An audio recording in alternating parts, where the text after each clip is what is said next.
The Thief of Always, Chapter 17, Cook, Cat, and Coffee.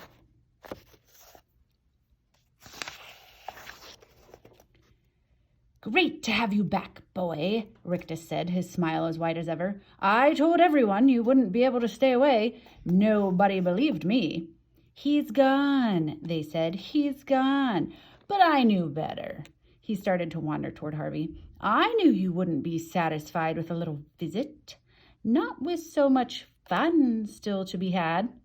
"I'm hungry," Wendell whined. "Help yourselves," Rictus grinned. Wendell was off at a sprint into the kitchen. "Oh boy, he hollered. "Look at all this food." Harvey didn't reply. "Aren't you hungry?" Rictus said, raising an eyebrow high above his spectacles. He cupped his hand behind his ear. "That sounds like an empty belly to me." "Where's Mrs. Griffin?" Harvey said. "Oh, she's around," Rictus said mischievously. "But she's getting old. She takes to her bed a good deal these days, so we laid her down somewhere safe and sound." As he spoke, there was a mewling sound from the living room, and there at the door stood Stew Cat. Rictus scowled. "Get out of here, pussy," he spat. "Can't you see we're having a conversation?" But Stew Cat wasn't about to be intimidated. She sauntered over to Harvey, rubbing herself against his legs. "What do you want?" Harvey said, going down on his haunches to stroke her. She purred loudly. "Hey, that's fine and dandy," Rictus said, putting off his anger in favor of a freshly polished smile. "You like the cat likes you. Everybody's happy."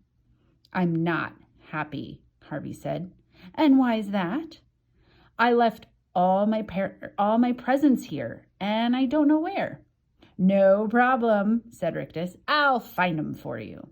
"Would you do that?" Harvey said. "Sure, kid," said Rictus, persuaded that his charm was working again. "That's what we're all here for, to give you whatever your heart desires." "I think maybe I left them up in my bedroom," Harvey suggested. I think I saw 'em right up I think I saw 'em up there," Rictus replied. "You stay right here. I'll be back." He took himself up the stairs 2 and 3 at a time, whistling tunelessly through his teeth as he ascended. Harvey waited until he disappeared from sight and then went to check on Wendell, letting Stew Cat slip away. "Ah, now look at this," a voice said as he appeared at the kitchen door. It was Jive. He was standing at the stove, as sinewy as ever, juggling eggs with one hand and tossing pancakes in a pan with the other. "What do you fancy?" he said. "Sweet or savory?" "Nothing," Harvey said. "It's all good," Wendell piped up. He was almost hidden behind a wall of filled plates. "Try the apple turnovers. They're great." Harvey was sorely tempted. The buffet looked wonderfully tempting, but it was dust. He had to keep remembering that.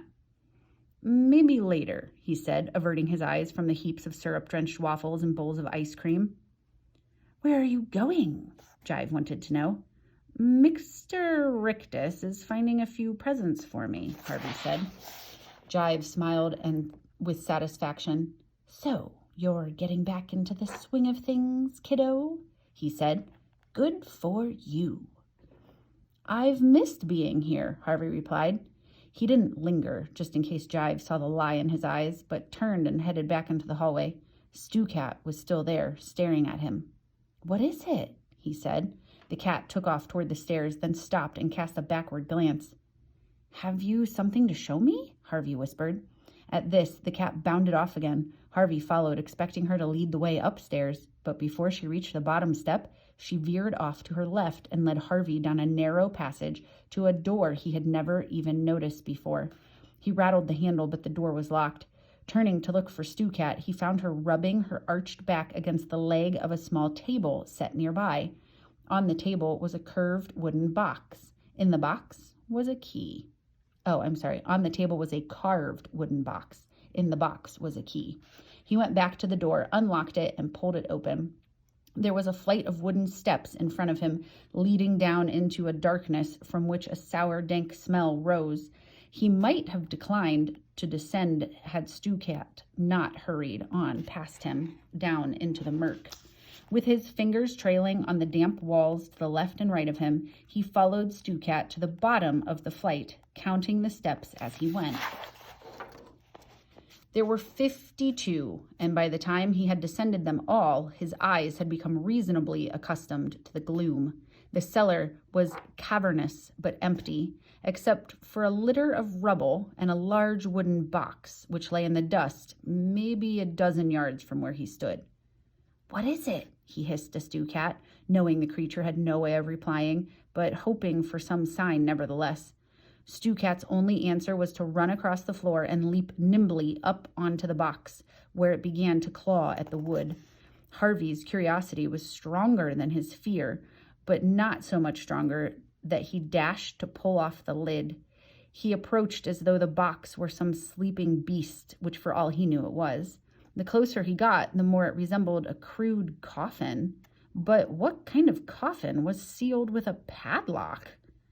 Was this where Karna had been laid, perhaps after the beast had dragged its wounded body back home? Was it even now listening to Stu-Cat scratch on the lid, waiting for release? As he came within a yard of the casket, however, he laid eyes on a clue to its contents, an apron string left hanging out of the box by whoever had locked it. He knew of only one person in the house who wore an apron. "Mrs. Griffin," he whispered, digging his fingernails under the lid. "Mrs. Griffin, are you in there?" There was a muffled thump from inside. "I'm going to get you out," he promised, hauling on the lid as hard as he could. He didn't have the strength to break the lock. In desperation, he began to search the cellar, looking for some tool or other, and found himself 2 sizable rocks. Hefting them, he returned to the casket. "This is gonna be noisy," he warned Mrs. Griffin. Then, using one stone as a kind of chisel and the other as a hammer, he assaulted the lock. Blue sparks flew as he struck at the metal, but he seemed to be making no impression until, all of a sudden, the lock gave a loud crack and fell to the ground. He paused for a moment, a feather of doubt brushing his brow. Suppose it was Karna's coffin.